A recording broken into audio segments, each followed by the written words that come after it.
Meus amigos, vamos chegar hoje ao término do capítulo 5 deste admirável livro Atos dos Apóstolos de São Lucas. Levantando-se o sumo sacerdote e todos os que estavam com ele, que eram da seita dos saduceus, que não admitiam a ressurreição, se encheram de inveja e prenderam os apóstolos e os meteram na prisão pública. Mas um anjo do Senhor abriu de noite as portas da prisão e, conduzindo-os para fora, lhes disse: Ide, e de pé no templo falai ao povo todas as palavras desta vida. Tendo ouvido isto, entraram ao amanhecer no templo e ensinavam corajosamente. Mas comparecendo o sumo sacerdote e aqueles que estavam com ele, convocaram o sinédrio e todo o senado dos filhos de Israel e enviaram os oficiais ao cárcere para trazê-los ali. Entretanto, os oficiais que lá foram não os acharam na prisão e, tendo voltado, contaram o seguinte: encontramos o cárcere fechado, com toda a segurança, os guardas à porta, mas, abrindo-a, a ninguém encontramos lá dentro. Quando o capitão do templo e os principais sacerdotes ouviram estas palavras, ficaram perplexos e perguntavam o que poderia ser tudo isto. Chegou alguém e lhes anunciou: eis que aqueles homens que vós metestes na cadeia já estão no templo, de pé, ensinando o evangelho de Jesus ao povo. Nisto foi o capitão com os oficiais e os trouxe, mas sem violência, porque já eles próprios temiam ser apedrejados pelo povo. Tendo-os trazido, os apresentaram no sinédrio. O sumo sacerdote os interrogou, dizendo: expressamente vos advertimos que não ensinasseis o evangelho desse Jesus, e vós tendes enchido Jerusalém com o vosso ensino. Vós quereis trazer sobre nós o sangue desse homem? Tendes de obedecer às nossas ordens. Mas o apóstolo Pedro e os outros apóstolos responderam serenamente: importa antes obedecer a Deus do que aos homens. E continuou o apóstolo São Pedro: o Deus de nossos pais ressuscitou Jesus que vós assassinastes, pendurando na cruz. A este Deus elevou com a sua destra a príncipe e salvador para dar arrependimento a Israel e remissão de pecados.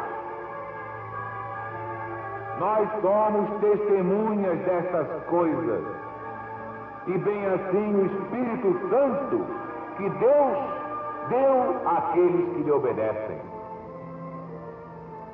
Mas eles, quando ouviram estas palavras, se enfureceram e queriam matá-los. Então se levantou no sinédrio um fariseu sensato chamado Gamaliel, doutor da lei, acatado por todo o povo, mandou retirar os apóstolos por um pouco, dizendo: irmãos israelitas, atentai bem para o que ides fazer a esses homens. Porque faz já algum tempo que Teudas se levantou, dizendo ser alguma coisa, e a ele se juntaram 400 homens.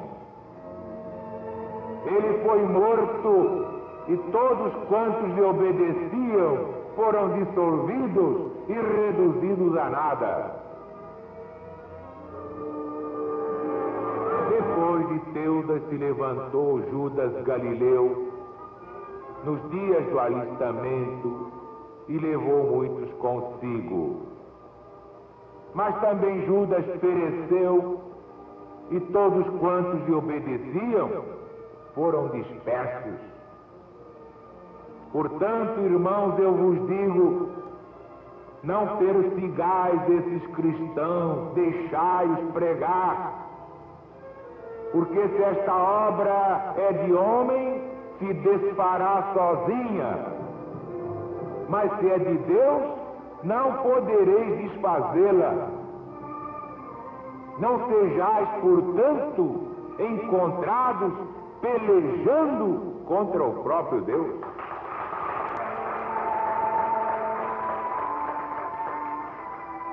Concordaram com Gamaliel, e tendo chamado os apóstolos, os açoitaram e lhes ordenaram que não falassem no nome de Jesus, e os soltaram. Eles, pois, saíram do sinédrio, regozijando-se por terem sido achados dignos de sofrer afrontas pelo nome de Jesus. E todos os dias, no templo ou em casa, não paravam de ensinar e pregar que Jesus era o Cristo de Deus.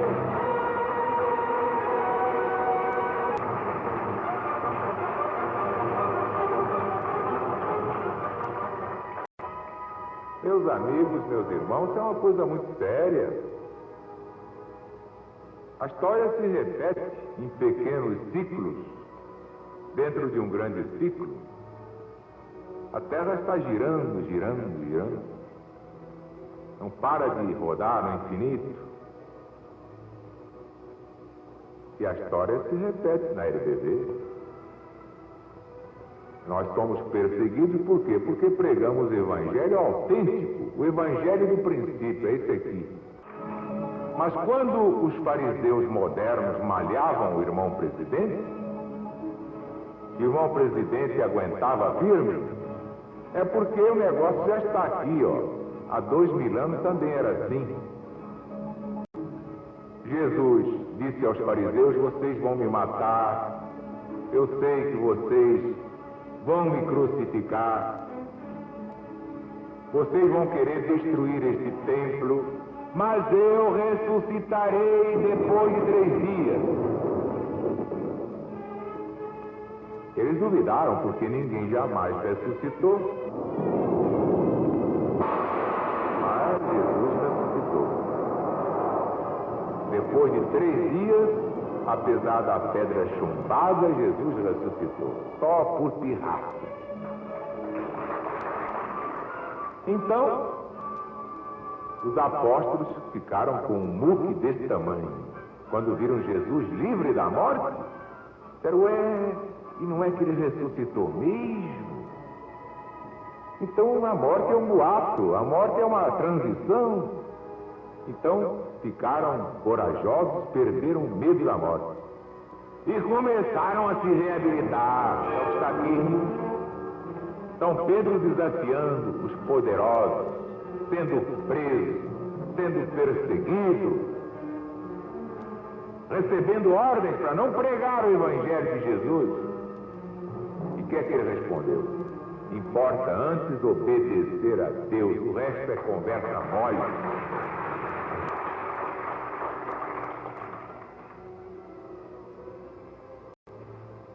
o próprio Jesus mandou um emissário angelical. O Evangelho sempre fala assim em anjo.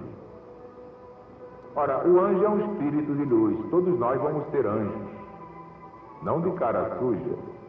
Vamos ser anjos no duro. E sem asas de carnaval, aquelas asas que se pendura, compra ali no fabricante. Asas autênticas, projeções luminosas, então dão a impressão de asas. É diferente.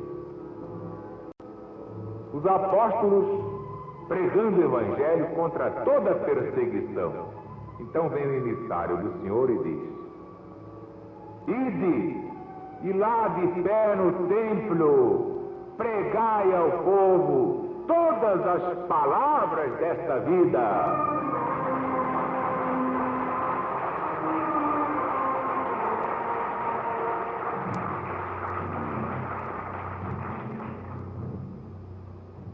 Também São Paulo, quando se converteu ao cristianismo, caiu do cavalo.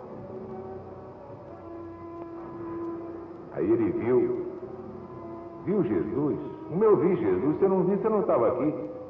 Estava também na Bola Preta. Ah, estava. Ia na Embaixada do Sossego, me divertia. Mas para aceitar uma missão como essa, só vendo Jesus. Porque não vendo, é como aquele português que vendia fiado, ninguém pagava. Então botou uma tabuleta: só vendo, vendo, não vendo, não vendo.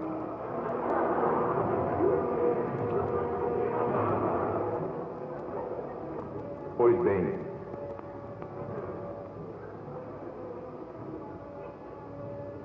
vocês estão achando grave?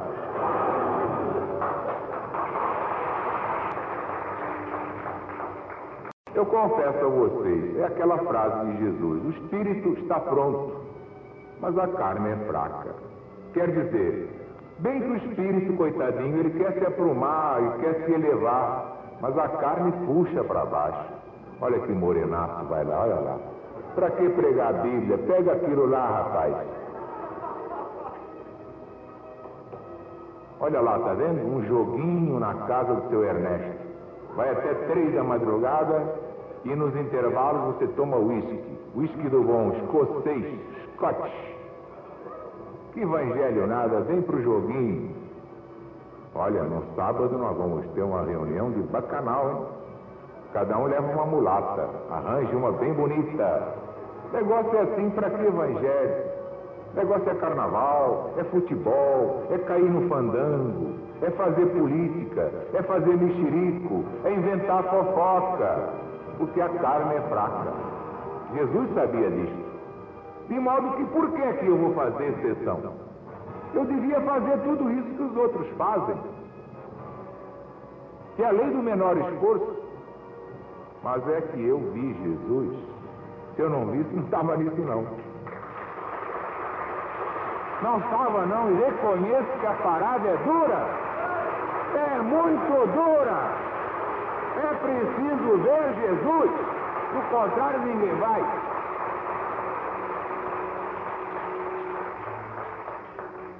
Então, o velho rabino Saulo de Tarso também viu Jesus, caiu do cavalo como eu caí. Ah, quem vê Jesus cai do cavalo e muda de vida. Deixa o mundo de lado e trata de viver para o bem dos semelhantes. Porque a morte é certa, a única coisa certa é a morte. Tudo mais, fortuna, beleza, tudo passa. Muitas mulheres foram belas, hoje são bofes. São canhões. Muitos homens eram ricos, hoje estão pedindo emprestado. Muitos eram nobres na Rússia, hoje são garçons na Europa. Em Paris, em Berlim, em Roma. São como garçons. Mulheres que eram duquesas, marquesas, viscondessas, baronesas, hoje são governantas. Porque tudo passa, disse Jesus. Passa até o céu, passa até a terra, mas as minhas palavras não passarão. Então vocês estão vendo, quando a gente depois do carnaval passa por ali pela avenida e vê aqueles destroços do que foi construído pelo Estado, o coreto, tudo desmanchado, a gente vê que o carnaval é igualzinho dentro das almas. O camarada se embebedou, botou para dentro dos pulmões um verdadeiro batalhão de bacilos de coque. Já estão se banqueteando lá dentro do pulmão e não sabe. Ele acordou quarta-feira de cinza, todo esbodegado, com a cara de besta. Mas já acabou mesmo, não tem mais nada não. Perdeu o dinheiro, pediu emprestado a seu Alfredo. Foi à casa de Dona Mariana, também pediu emprestado, se pendurou todo, vai pagar a fantasia até dezembro. Vai viver feito um desgraçado, porque o devedor é escravo do credor. Todo aquele que deve é escravo. Pois bem, então São Paulo, que tinha sido Saulo, o rabino judaico, para se reabilitar de tudo que fez contra Cristo e os cristãos, foi pregar nas próprias sinagogas, onde ele desancava o pau no cristianismo. Isso é ter coragem. Às vezes, o apedrejavam, o prendiam, pintaram caneco, como nós vamos ver diante nesse mesmo livro. Mas quando São Paulo estava assim, meio desencantado, do sacrifício, como quem diz, será que é para parar mesmo? Que a parada é dura. Lhe aparecia o próprio Jesus, aí é o próprio Jesus, e dizia: fala, não te cales, prega o meu evangelho aos gentios.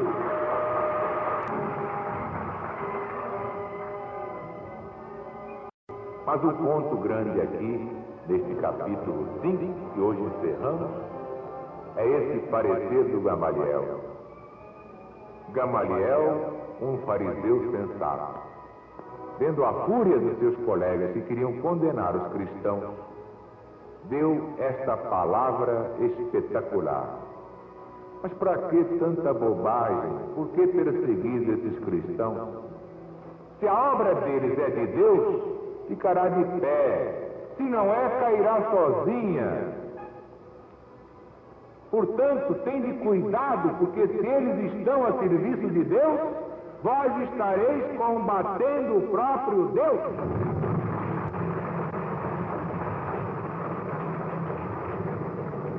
E é o que eu digo com relação à LBV. Muita gente que combate a LBV, quando passar por lá de lá, vai ver que combateu o próprio Deus.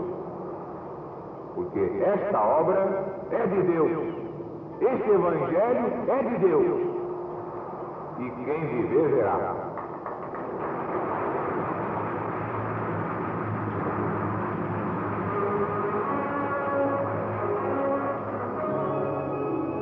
Aliás, para quem tem olhos de ver, já,